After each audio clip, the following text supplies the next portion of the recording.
नाहीतर मग आमच्या शरणी म्हणन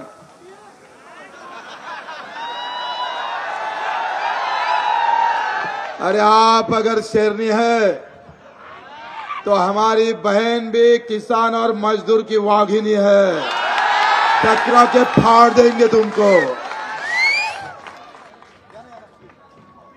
आणि आम्ही पाहतोय का हे आम्ही डुप्लिकेट शेरनी नाही आहे। तुमचं पेटवर कोणाचं, घासलेट कोणाचं, बोमलता कोणाच्या नावानं। मला तर तुम्हाला पाहूनच मी पागल झालो। पहिले माग पुढं चारही कोपऱ्यात फक्त माणसं दिसतं, निळ्यावाले भेटतंय, हिरवेवाले दिसतं, भगवेवाले दिसतंय, मी पिवळ्यावाला शिल्लक आहे अजून इथं। मित्र